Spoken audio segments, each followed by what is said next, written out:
Hey guys, I am back to do another video, and I wanted to touch on something that the Holy Spirit has led me to do. I wasn't going to do it, but then anytime I kept thinking of what I was going to talk about, this just kept coming back. And it's something that I battled with discussing because it's one of those things, you're redeemed, you're restored, you don't feel these ways anymore, but the enemy will come in with a little bit of embarrassment of wanting to share some of these deep, dark skeletons in a closet.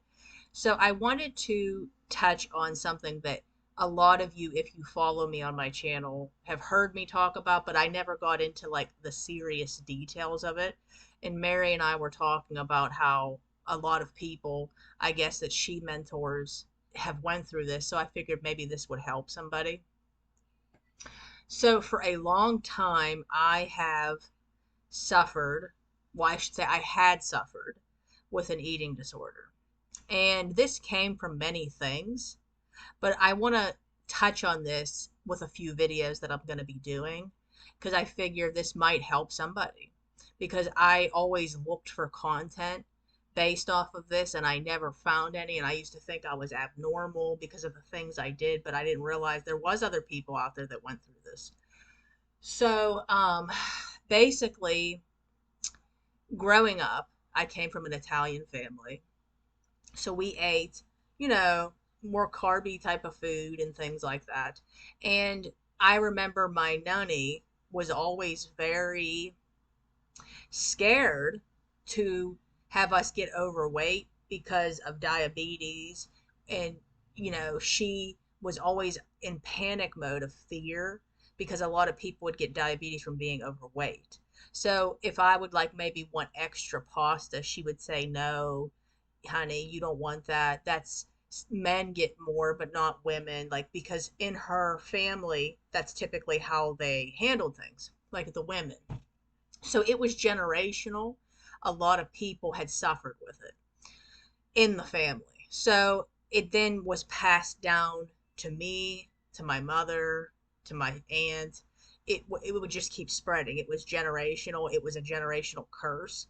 So it was something that I suffered with for many years. I had boyfriends that I would get with, and I was never overweight, but I was curvier, where there was girls out there that were built like Victoria's Secret models, and I always envied them and I wanted to be built like them. And I remember at school during lunch, that was when I was introduced to bulimia. I never did it, but I seen girls would go to the bathroom after they ate, and I seen, oh my gosh, you could just eat and get rid of it like that. But I was too afraid to do anything like that. So what I did in the meantime was pretty much just restricted them. And then it turned into a cycle that became more intense. I was restricting, exercising a lot, but I never got to that bulimic part yet. So it was more like just restrictive behavior and afraid of food, things like that. And I struggled with body dysmorphia a lot too. So I'm going to get into more details pertaining to kind of what happened and how God restored me and how I thought, before I had start working with Mary and Aaron, I thought to myself, there was no way that I ever would get through this because I lost so much. And a lot of it I had to do all by myself, and it was awful. I wasn't alone, but I had God. And it was so awful because it was like he was delivering me from so many things at once.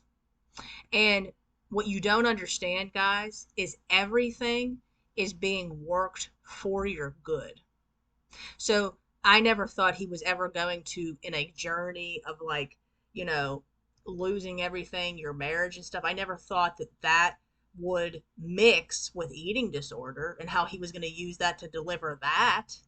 But I had to trust the process. I have more details on this, guys, and I am going to get into it going forward. And I hope you enjoy, and I hope it helps somebody because a lot of women I know struggle with this, and I know a lot of men do too. So I hope that this helps somebody, and I will see you guys in my next video. God bless and shalom.